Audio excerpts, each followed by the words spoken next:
While all I have is opinions, I'm honored that people value mine. With that, I have to admit there are times I'm just flummoxed. This is one of those times. Vice President Dick Cheney made an unannounced visit to the soldiers in Iraq. He was wearing a flak jacket. This is an extraordinary photograph. Think about it. When Queen Elizabeth came to the United States, her visit was anticipated by the media. She made scheduled visits, a fancy schmancy dinner at the White House, and moved about as freely as a queen could without wearing a flak jacket. But when he went to Iraq, the Vice President of the United States of America had to wear body armor. While we know it's not the safest place to be, that picture speaks volumes.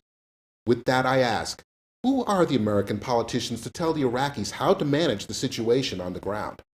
They're assuming the Iraqis aren't trying. How can they relate to anything going on over there? Our congresspersons and senators are living fairly spoiled lives here, while Iraqi politicians risk theirs every day going to work. We've heard and read about assassinations. We've heard about Iraqi government officials getting machine gunned or blown up by roadside bombs. We hear about young men who volunteer to join their local police force to secure their own neighborhood. We hear of police stations being bombed and policemen being kidnapped and later executed.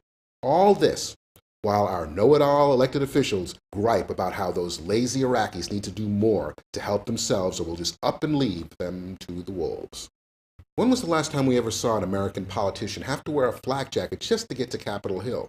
The only thing they have to worry about is getting special treatment on the roads to avoid traffic. When was the last time they had to worry if a bomb was placed under their car?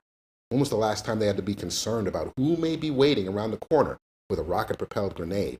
Do any of our politicians besides Miss Hillary and Obama have bodyguards escort them whenever they go outside? Have any of our politicians had their family members kidnapped and murdered? How many of our judges have been killed because they've sentenced terrorist murderers to death? Our powerful and privileged live a relatively docile life in comparison to the Iraqis who risk life and limb every damn day, yet they're told by a bunch of pussies in Washington, D.C. to hurry up and get things in order, or else. The terrorist insurgency is killing hundreds of civilians every week. Their main goal is to create instability so when the United States eventually ramps things down there, it will be easier to seize control and implement Sharia law throughout the nation. Should that day ever come, there will be executions and honor killings unlike the world has seen in decades, yet American politicians say the Iraqis need to pull their own weight sooner rather than later. I contend the Iraqis are doing more than any of the limp-wristed, cowardly American politicians would ever do. Most of ours would resign from office in a heartbeat if it ever became so dangerous to be a politician in America that they'd need to wear a flak jacket and have 24-hour armed security for their families. While they are the latest fashionable people to beat up on, I admire the Iraqi government officials. While there are the typical third world shenanigans going on as far as corruption and graft, there is a daily life and limb element that makes the wrongdoing almost justified. Dick Cheney had to wear a flak jacket just getting around in Iraq. Some Iraqi politicians probably have to wear them. Risking their life to secure their country is a reality they live with every day. That shows guts. Our politicians could learn a lot from the Iraqis.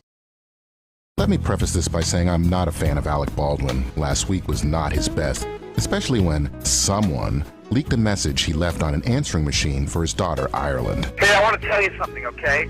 And I want to leave a message for you right now, because again, it's 10:30 here in New York on a Wednesday, and once again, I've made an ass of myself trying to get to a phone to call you at a specific time. When the time comes for me to make the phone call, I stop whatever I'm doing, and I go and I make that phone call at 11 o'clock in the morning in New York, and if you don't pick up the phone, at 10 o'clock at night, and you don't even have that phone turned on. I want you to know something, okay? I'm tired of playing this game with you.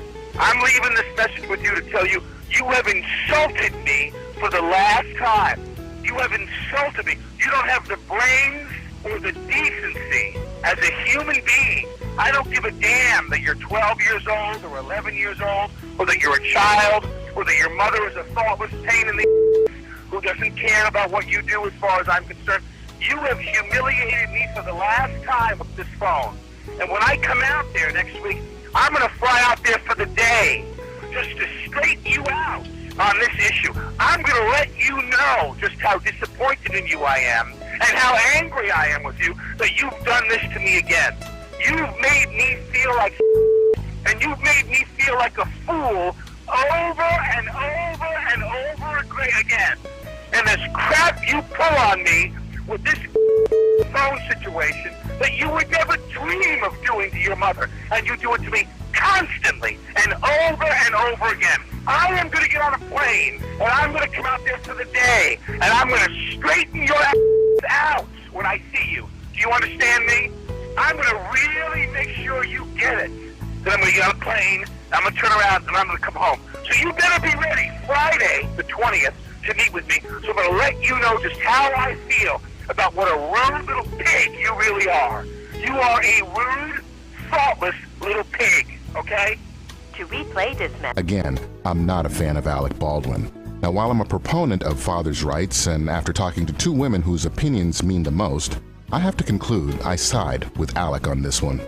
Obviously, he wants to spend time with his daughter, and his ex-wife actress Kim Basinger has apparently done everything to keep them apart. Judging from the fact that Basinger has been charged with 12 contempt charges for violating court orders over the custody of Ireland and faces jail time and fines, there are personal issues that may have led to Alec's tirade. Someone just decided to make them public. And unless you are blessed with the perfect child, there are very few of us parents who haven't been in the same mindset as Baldwin. Judge not, that ye be not judged. This is Bob Parks, Black and Right, and you can read my columns and/or watch my YouTube videos online. See you next week at the same time on 97.3 FM WJDF.